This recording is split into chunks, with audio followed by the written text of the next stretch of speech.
what can we do if we have a virtual student whose family refuses to come in for the assessment? I've offered a home visit and they refuse that as well. You will need to document that locally.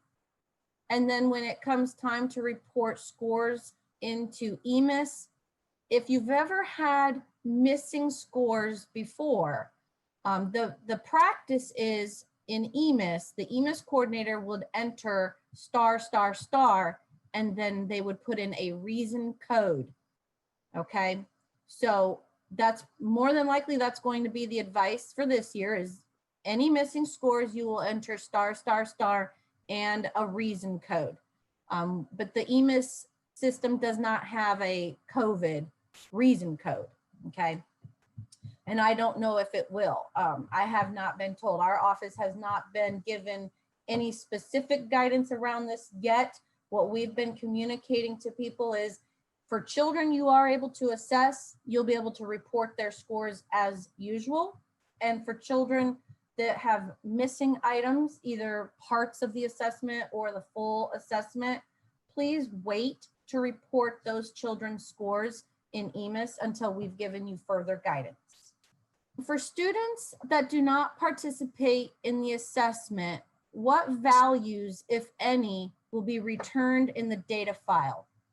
That's a really great question. And this is the individual student report. Now, you need to remember that during the assessment window, right now, teachers can generate this individual student report. However, teachers can only generate this report if all 27 items have been entered for that student. After the assessment window closes on November 1 and data managers clean up any student demographic information, all of the children's individual student reports will be generated within the system. And this is what it looks like this year. We are only showing the overall score. We are not showing domain scores. And then there's a completion status down here at the bottom. And the report will let you know whether it's been complete, complete with not scoreable. And remember that that should only be on children's reports that have an IEP, a 504, or who have been identified as an English learner. All other children should either have a complete or some items were not complete, meaning that the items were left blank. And if you have a child who you are not able to get any data on, then it will tell you on the report, all items were not complete. And this is the report that you would print and share with families or place in the student's cumulative file at the school. And then in the scaled score report, that's the CSV or the Excel file that Carissa showed you how to generate. It will also have a completion status column with one of these phrases, you know, depending on the child. So when you are preparing that file to report into EMIS and maybe you're pushing it through your local student information system, you'll probably either want to have your data manager or EMIS coordinator take a look through that report. And you know it's an Excel file, so you can always sort through there and look and see, do you have any children that have some items were not complete or all items were not complete? Because those will be the children that you will need to have your reason codes. And the reason codes, they're in the EMIS manual.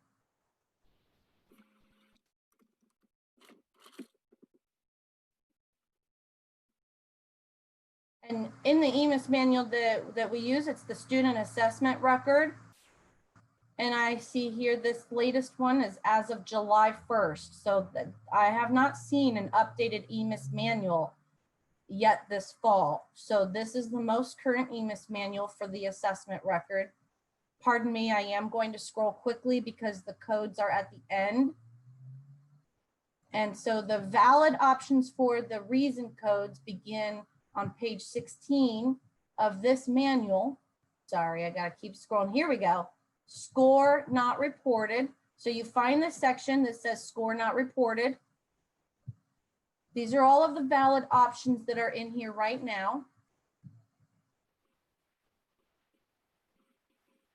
If you have questions about these, you can always reach out to our office and we will provide further guidance for both the ELA and the KRAR later in November.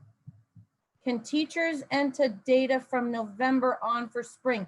No, because the spring data collection does not start until February 15th.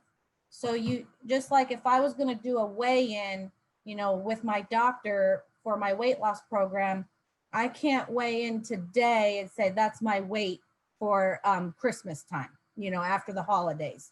That's what I want my weight to be. No, you have to wait until that child, you know, you just go through time.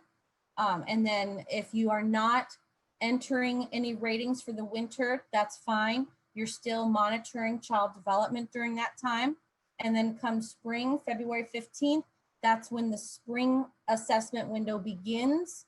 So after, you know, on that date and between February and May, you'll be looking at the child's development and those skills, knowledges, and behaviors and entering ratings then. I was told itinerant students needed a course section. That's not true. No, itinerant students are your preschool special education children. They do belong to the district. So the district can put those children in the KReady system, and whoever is providing services to that child can also, if you're set up in KReady, you can put that child in the KReady system.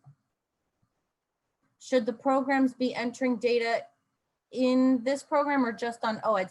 OEDS is the Ohio Educational Directory System, and that's a system where you keep track of, you know, who's got different roles like principal, treasurer, data manager, various coordinator roles, et cetera. And then a lot of times we use those roles to determine who gets access for various systems. So in the Ohio Educational Directory System, one of those roles is called the Assessment Data Manager for preschool and kindergarten. And we require anybody that's going to use the KReady system for either the ELA or the KRAR, they have to have the role in OEDS in order to be a data manager for the KReady system. You're not yet set up, you can reach out to the help desk who's on here and you'll get some contact information. You can also reach out to us. We can, you know, point you in the right direction. But we do ask that most programs are using that KReady system. So if you're new and you're new in your role, we have a lot of resources.